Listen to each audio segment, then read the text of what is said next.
Саламатсыздар, урматтуу парламент радиосунун угармандары. Маанилүү маек рубрикасынын кезектеги чыгарылышында Ала-Тоо депутаттык тобунда каралган маселеге кайрылган турабыз. Студияда мейманда жогорку кеңеш депутаты Медер Чотонов, ошондой эле бүгүнкү парламенттик угуунун катышуучулары кезеги келгенде өзүңүздөрдү тааныштырып кетсеңиздер. Бүгүнкү депутаттык топтун күн тартибине коюлган маселе ушундай коомчулуктун пикиринен улам жаралып отурабы? Күн тартибине чыгып отурабы?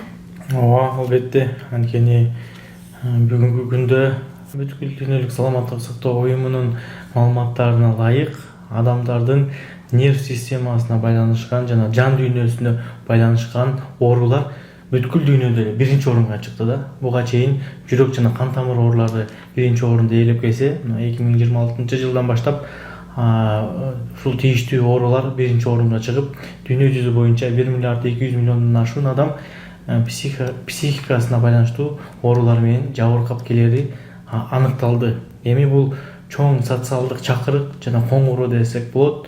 Ошон үчүн биз да дүйнөлүк маалыматтарды алгандан кийин өзүбүздүн саламаттык сактоо системабызда инфратүзүмүбүздү дайындап туруп, тиешелүү специалисттерди даярдап, ошол бир көйгөйлөрдү алдын ала чечүү максатында иштерди алдын ала алып барышыбыз керек деп ойлойм.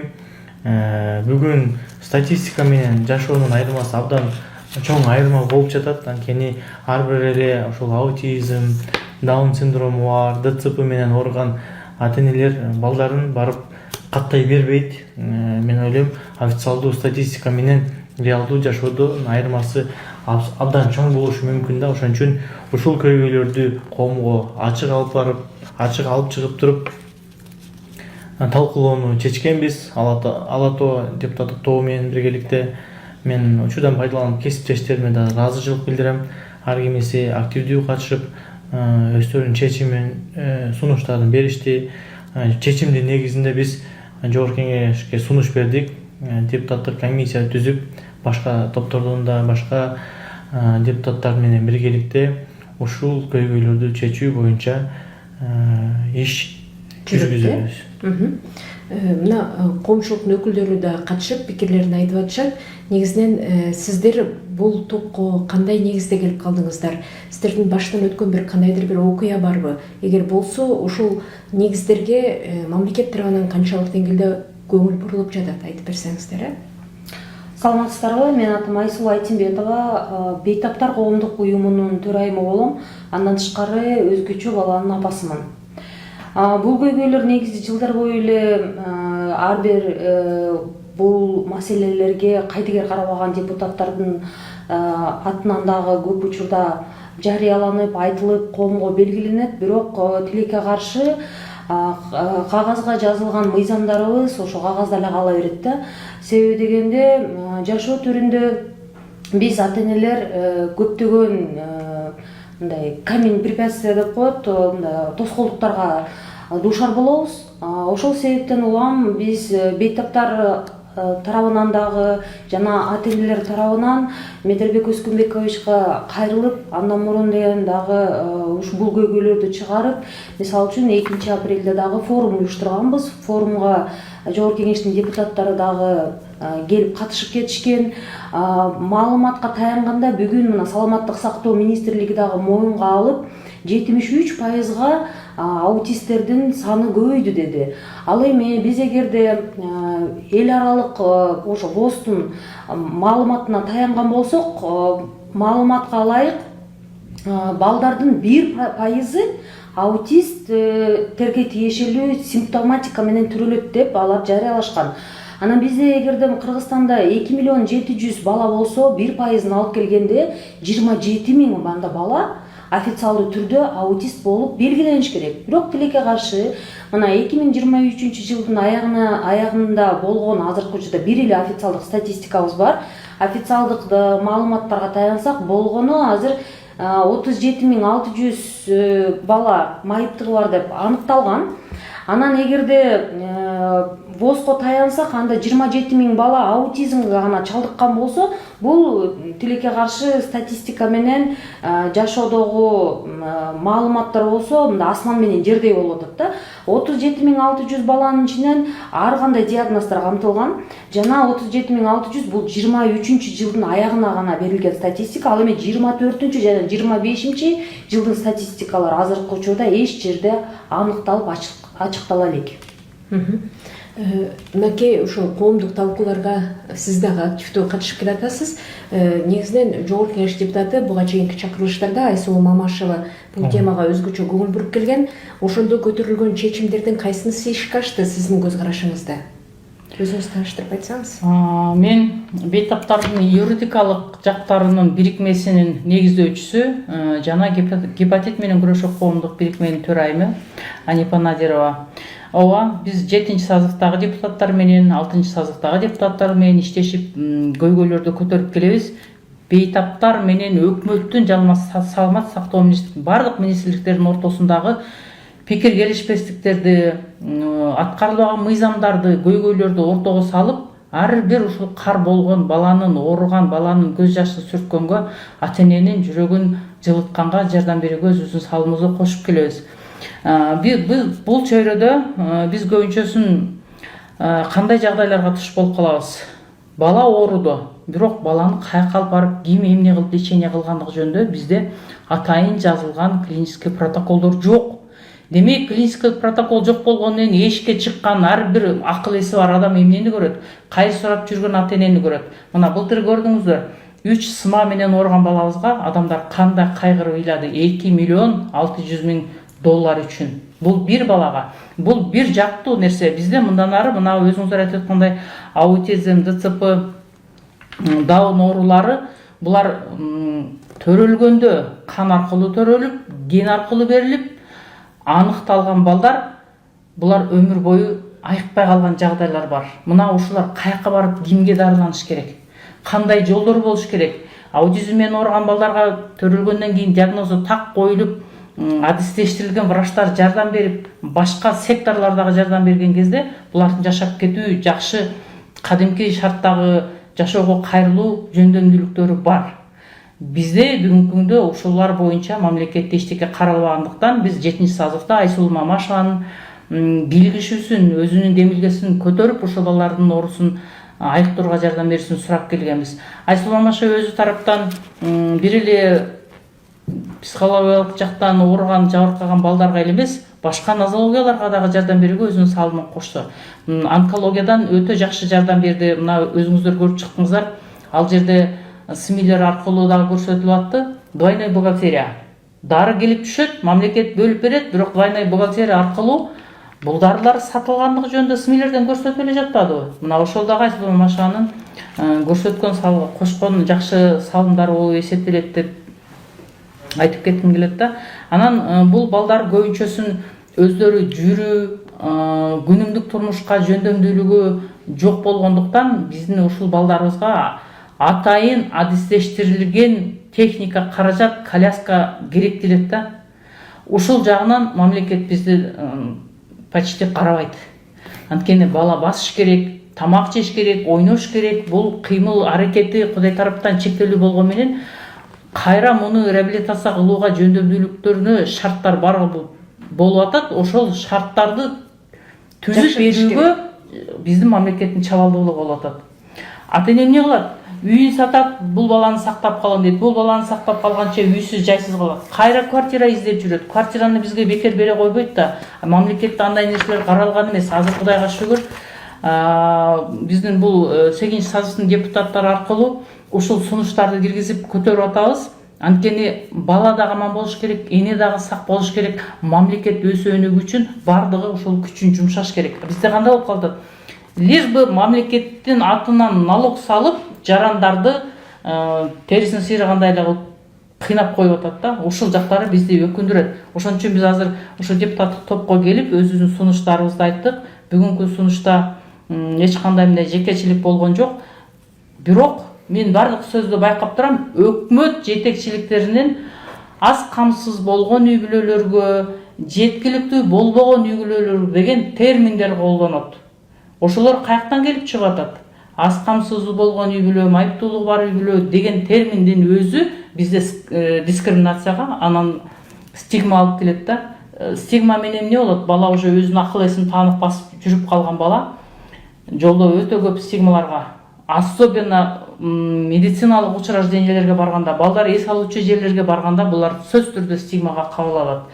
Мына ушул кечириңиз, ушул теманы сиз дагы жыйындын соңунда айттыңыз, мисалы эс алуу парктарын алып чыккан учурда ушундай кырдаал түзүлбөсүн деп. Мен бардык эле жаман деген алысмын. Анткени мамлекет өз деңгээлинде камкордугун көрсөтүп келет. Мисалы үчүн миллиарддаган сомдор биздин бюджеттен саламаттык сактоого бөлүнүп берилет. Мен өзүмдүн бюджет комитетинин мүчөсү катары ишеничтүү айта алам да. Андан кийин мамлекет тарабынан жакшы жактарын айтып кетейин. Мисалы үчүн бир балага 8.000 сом тегерегинде чөлөк пул төлөнүп турат. Жана персоналдык ассистентке 8.697 сом дагы төлөнүп берилет.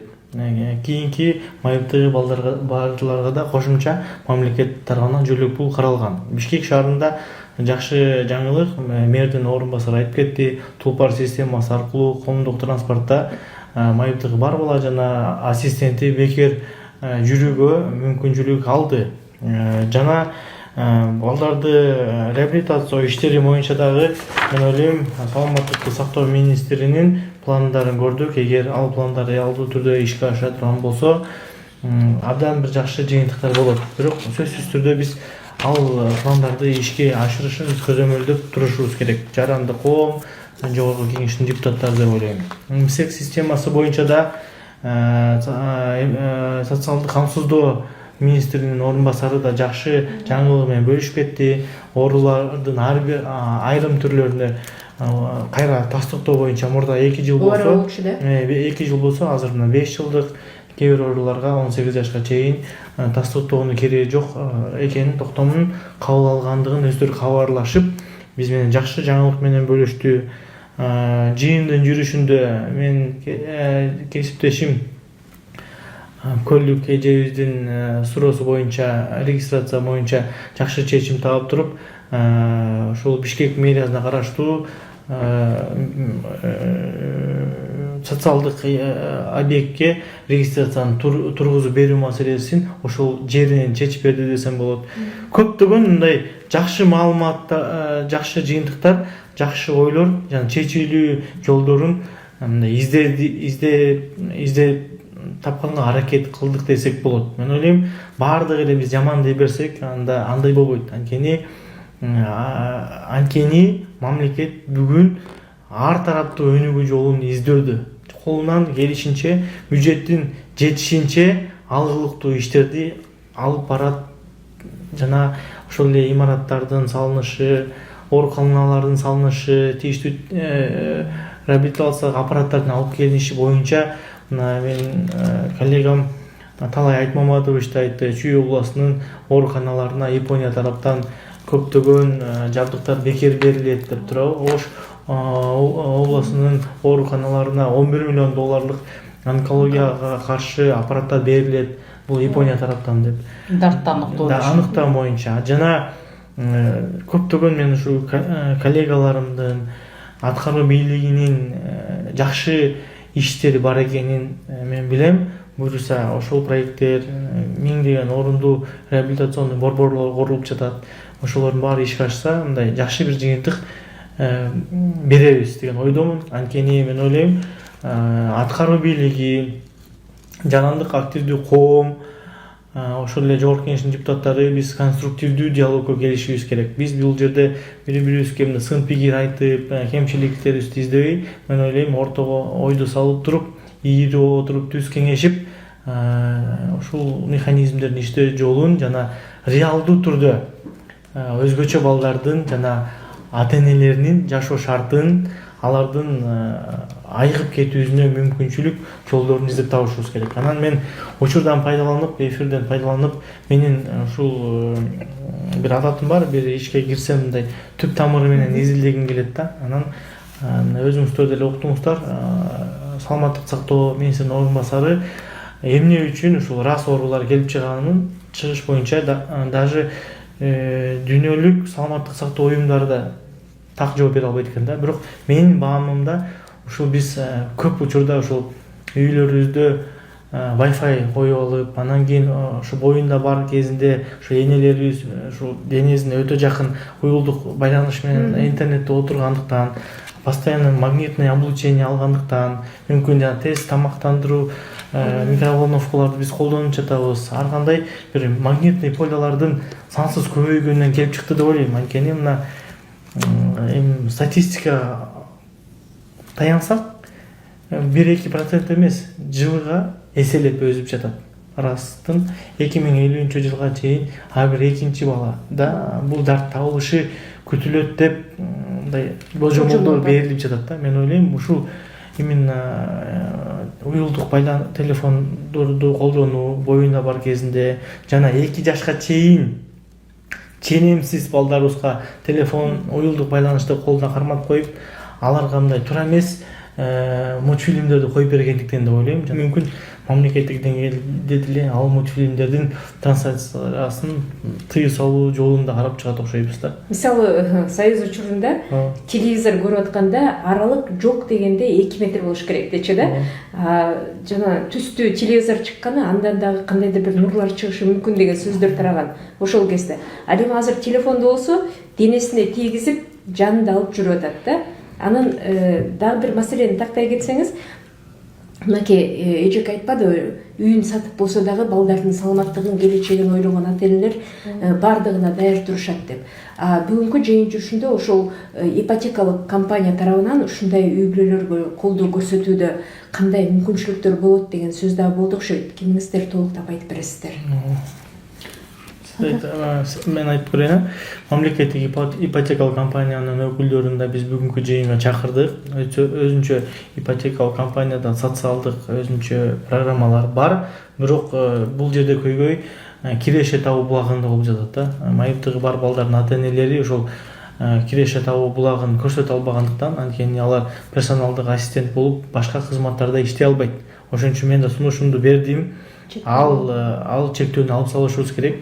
Бүгүн илимий техниканын өнүккөн заманында аралыктан иштөө мүмкүнчүлүк беришибиз керек же кыска мөөнөткө барып иштеп келүү, кошумча киреше булагын табуу жолдоруна уруксат беришибиз керек. Ошондо мен ойлойм тийиштүү документтерин көрсөтүп, алар социалдык турак жай алуу маселелерин мүмкүнчүлүк алат. Бирок экинчи өзүбүз да сунуш бердик. Мүмкүн дагы өзүнчө программаларды иштеп чыгып, ушул өзгөчө балдардын ата-энелерине мүмкүн дагы бир жеңилдетүүлөрдү берүү боюнча сунуштарды бердик. Ошол деле дагы бир ата-энелер айтып атат, мисалы биздеги адистердин жетишпестигиби же жанагындай техникалык жактан мүмкүнчүлүктөр азыраак болуп жатабы, коңшу Өзбекстанга барып каражаттарын ошол жака таштап келип атышат, аргасыздан деп. Ошол маселени чечүүнүн бир орто мөөнөттүүбү, узак мөөнөттүүбү же кыска мөөнөттүүбү бир пландары белгилендиби? Бизде жабдуу болот, мынчанчы жылы деп мындай максат жазсаң деле датасын жазып кой деп коет го, ошол сыяктуу нерсе болдубу? Биз негизи ата-энелер тарабынан 2 жыл мурун аутизмге чалдыккан балдардын протоколу аныкталсын, жаңылансын деп келгенбиз. Анан ал протокол Саламаттык сактоо министрлигинен жаңыланганына карабастан, азыркы учурда мындай заманбап мындай критерийлерге баары деле мындай дал келбейт да. Ошол себептен ата-энелер көпчүлүк учурда баары деле жеке клиникаларга, жеке адистерге, жеке врачтарга кайрылганга аргасыз. Себеби дегенде биздин протоколдор көбүнчө учурда мисалы үчүн эски ноотропторду же эски дарыларды гана камтыйт. Анан жаңы заманбап мисалы үчүн Италиядан чыккан көп дарыларды жаздырып алыш үчүн ата-энелер ошо жеке клиникаларга кайрылганга дуушар болот. Ал эми мисалы үчүн Өзбекстанга же Казакстанга каттаган ата-энелердин көбү жертва маркетинга деп коет. Бул болсо баары деле ошо Инстаграм аркылуу, таргет аркылуу аябай рекламасы күчтүү жүргөндүктөн ата энелер мына бизде Кыргызстанда канча ата эне чыгып чет мамлекеттен дарыланып атат, балдарын канча ата эне дарылатып атат деп эч жакта мисалы үчүн кабарлашпайт, маалымат жок, себеби фиксация жок, эч ким аны мониторинг жүргүзбөйт. Ал эми тигине Өзбекстанда болсо канча ата эне чек араны аттап, жана ошол ар бир клиникага канчасы Кыргызстандын жараны деп аныктаган үчүн 130 миң ата эне кайрылганы бүгүн анык болду. Ал эми ал жакта да кайрылганы мисалы үчүн арзан эмес. Чек арага аттап, анан ал жакта жашагандан тышкары ал жакта мисалы үчүн бүгүн видеодо көрсөтүлдү, бир апа өзү общежитияда жашап, жатаканада жашап, бирок ошол баласын дарылаш үчүн, небересин дарылаш үчүн 70 миң акча каражатын коротушкан. Анда дагы баласы мигрант болуп, Россиядан тигине акча каражатын таап келип, 70 миңди берип коюшуп, бирок мындай результат көрбөгөндүктөн кайра келишет. Анан көп учурда Өзбекстандын же башка жактардын врачтары мындай бир жеңил диагноздорду дарылап, анан аябай өзүлөрүнө жардама жүргүзгөндүктөн гана ата энелер ишенип, врачтардан тышкары да башка адистерге кайрылганга аргасыз болот, себеби үмүтү өчпөйт. Кайра ушул балабызды бутубузга тургузуп алалык, 7 жашка чейин сүйлөп калсын деп аракет кылышат. Бирок тилекке каршы Өзбекстандын дагы протоколдору заманбап эмес. Ага дагы аныктама кылып, чет мамлекеттен протоколдору менен, мисалы үчүн Американын протоколдору менен салыштырып келгенде, алар дагы мындай агрессивдүү, жесткий лечение алышат. Анан 10 күн кылышат, 20 күн эс алгыла деп кайра жөнөтүшөт. Анан эч ким ал жака мисалы үчүн гарантия бере албайт, кепилдик бербейт бир дагы врач. Ата энелер көбүнчө учурда ишенимге толгон үчүн гана барганга аргасыз болот. Анан сиздин андан мурунку сурооңузга кичине кошумча айтып кетейин. 1,5 жыл бою Айсулуу Турузбековна Мамашеванын коомдук жардамчысы болуп иштегем. Биз өзгөчө балдарга гана тиешелүү 17ден ашыруун жыйынтыкка жеткенбиз. Алардын ичинен эң биринчиден болуп Айсулуу Турузбековнун салымы бул өзгөчө балдардын ата энелерине бекер адвокат кызматы киргизилген. Андан тышкары 2600, мен эсимде калса 2600 персоналдык ассистенттин стажы салык кызматына, салык кызматынан дагы соц фонддун дагы кызматында техникалык сбой болуп 2020-жылдары. Ошончо ата эненин стажы эсептелинбей калган. Жарым жылдын ичинде бир жыйындын эмесинде чечимине менен бул стаж эсептелинген. Андан тышкары алтын балалык реабилитациялык борборго лифт коюлган. Андан тышкары ошо өзгөчө балдардын ата энелери сотко кайрылганда госпошлина жоюлган. Анан айта берсек, результаттар көп. Жогорку кеңештин депутаттарынын жардамы менен аябай көп жана жакшы, мындай зор жыйынтыктарга жетип атабыз. Аны айта берсең эми эртеңкиге чейин сүйлөшө беребиз. Ошондуктан Айсулуу Турузбековна эфирден пайдаланып терең ыраазычылык билдирип кетмекчибиз. Жана эфирибизди андай уланта берели. Мынакей ушул учурда мен өзүм дагы ушул тармакта экинчи билим алып жатам. Дефектолог катары Россиялык университетте ушул жакта улам жакын чыккан китептер бар экен. Анан сиз айткандай жанагы ар бир нерсе улам жаңылыкты талап кылат дегендей, мисалы логопед окутуп атканда ар бир балага таратып бере турган китепчеси бар дагы ошону көнүгүүнү аткарат. Анан сиздер айтып атасыздар, жыйынтык чыгат же чыкпайт. Эгерде бала бүгүнкү күндө сүйлөй албай атса, аны логопедке алып барат. Логопед аны менен машыктыруу иштерин жүргүзүп, бирок бир айдын ичинде жыйынтык чыкпаса, ал болгон өзүнүн тажрыйбасын колдонуп аракет кылат жыйынтык чыгарганга. Бирок эгер жыйынтык чыкпай турган болсо, анда ал баланын жана сенсордук же логопедияга тиешелүү моторикалары мындай тоскоолдукка учурап болуп деп таанылбай, тескерисинче анын жанагындай акыл эс жагынан, нерв системасынан дагы башкача бир дефекттердин ордун алып калышы мүмкүн экен. Ошондуктан бир ай деген жыйынтык мындай болжолдуу түрдө алганда, бул жерден жыйынтык чыгат же чыкпайт дегенде биринчи этаптан экинчи этапка өтүп кетет экен. Андан сырткары жана жаңылык деп айтып атпайсызбы? Жаңылык деген мисалы ушул китептерди таратып бергенде балдар аткара турган көнүгүүнүн ичинде мисалы сүрөттөр менен көбүрөөк иштейт экен да. Сүрөттөр менен иштеп атканда мисалы сиздер айтып аткандай балага бир топ тапшырмалар берилгенде кир жуучу машина турат мисалы.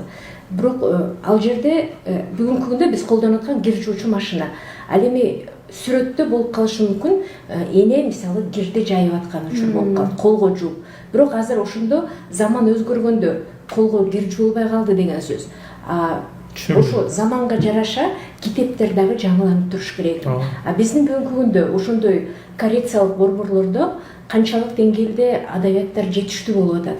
Алардын техникалык базасы канчалык?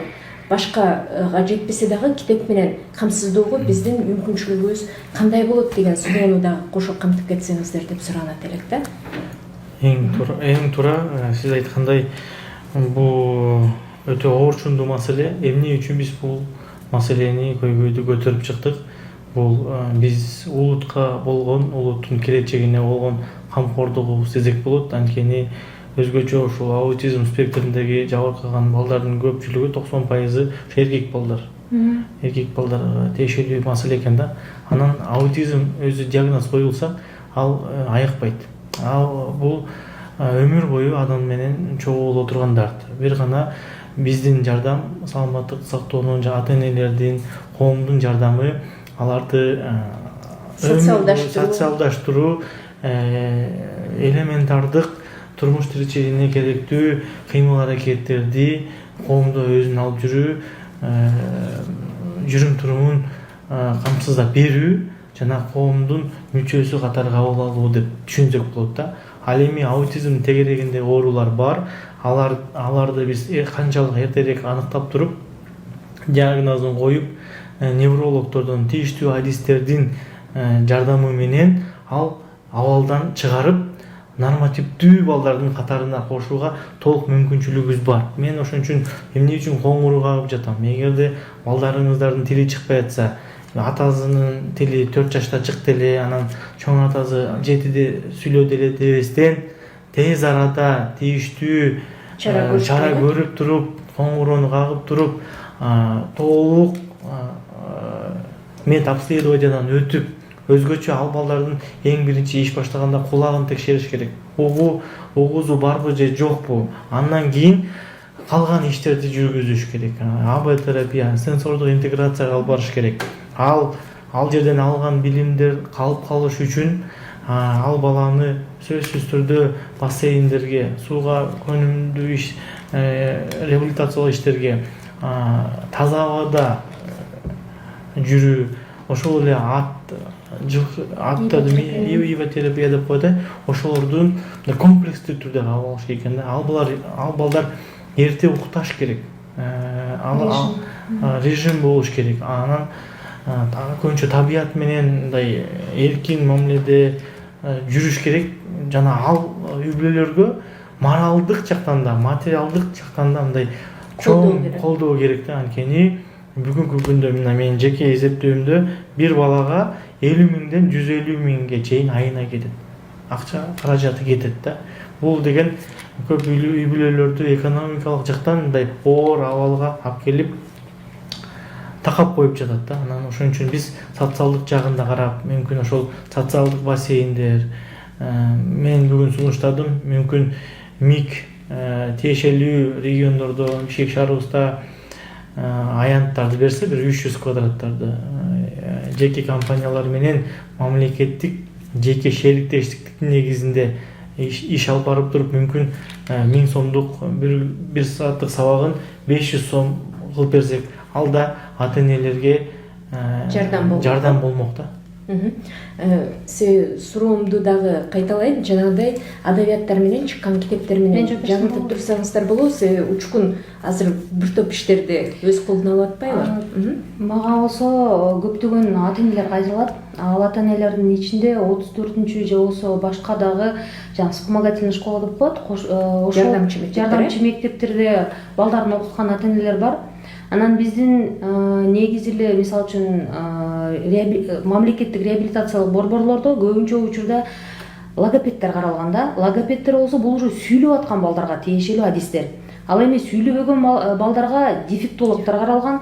негизи бизде бир гана университетте, бул Арабаев атындагы университетинде логопеддер, жанагы дефектологдор чыгат. Ал эми Кыргызстанда болгону жылына 6 гана дефектолог чыгат экен.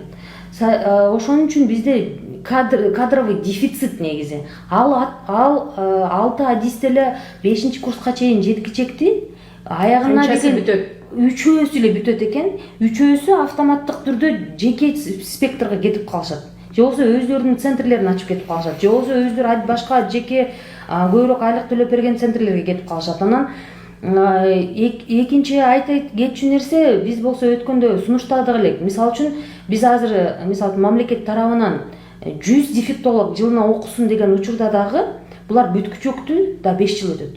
Ошол себептен анда ата-энелерди, мисалы үчүн, мен 1 же 2 айга окутсун деген сөздөн алысмын. Себеби 1 же 2 айда үйрөнүп, сертификат алып, на безрыбье и рак рыба деп коет орусча, ошондой адистер көп бизде. Ошол адистер центрлерин дагы ачышат, өздөрү дагы эч кандай тыянак көрсөтпөсө дагы, бирок жеке сааттарды алып, акчасын алып, ошого кызыктар болгондагы адистер бар. Бирок аны эч кандай жыйынтык чыкпагандыктан, себеби биз ата-энелер ошондон жабыркайбыз. Залакасын алабыз, ал эми сиз айтып кеткендей, мындай откат болот кадимкидей. Анан биз мисалы үчүн ар бир күнүбүз кадимкидей маанилүү да. Анан бул жакта биз жылдар бою педагогическая запущенность болот кадимкидей. Балдарыбыз откат болуп, же болбосо ушу жылдар бою туура деген реабилитация болбосо, туура педагогтордон эч кандай мындай жыйынтык болбогондуктан балдарыбыз ошон үчүн көп учурда жана умственно отсталость бойдон кала беришет да. Анан деген сиз болсо айтып кеткендей, реабилитациялык борборлордо биринчиден дефектологдор жок. Ошол себептен эч кандай мындай материалдык жактан да камсыз болушпайт. Экинчиден, реабилитациялык борборлордон тышкары ушу вспомогательный школаларда айтып кеттим биринчиден. Ошо вспомогательный школаларда ал эмес советтик доордо алып калган китептерди колдонушат. Ал эмес, мисалы үчүн, Совет Союзунун географиясын 89-жылкы китептер бар азыркы эле. Алар жыртылып, колдонулгус болуп калган ал эмес, бирок дагы эле ошол материалдык базасы жаңыланбагандыктан дагы эле колдонуп келишет. Анан биз азыр мисалы 2026-жылы Кыргызстандын эгемендигине буюрсам мына августта 26 жыл болуп жатса, ал жакта кечирип коңуз 35 жыл болуп жатса, биз болсо эмеден дагы эле вспомогательный школада эмеден Совет Союзунун географиясын окуп аткан болобуз.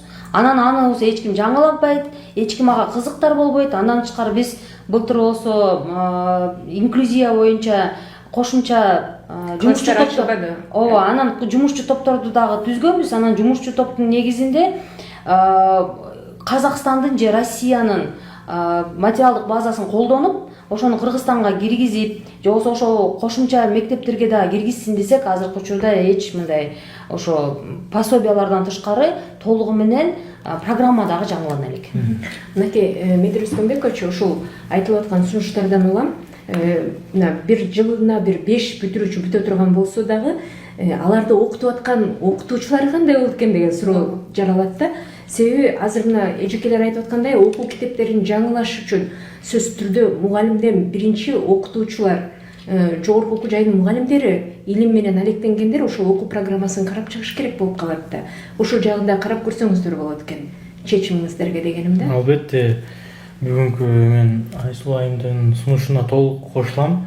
Ойлойм, ошо күнүмдүк өзгөчө балдар менен алектенген ата-энелер жашоо практикасы негизинде булар даяр мугалим десем болот да. Бир гана биз кошумча илим берип туруп, сертификат берсек, булар ошол багытта иш алып барып, башка ата-энелердин балдарын аяктырып кетүүгө мүмкүнчүлүк түзүп бермек деп ойлойм. Анткени бул адамдар кайдыгер эмес. Эң негизгиси ата-энелер биле турган нерсе, бул өтө маанилүү маалымат да. Бул ошол растын тегерегинде оорулар 1 жаш, мисалы үчүн билинсе 1 жаштан баштап 6 жашка чейин эле.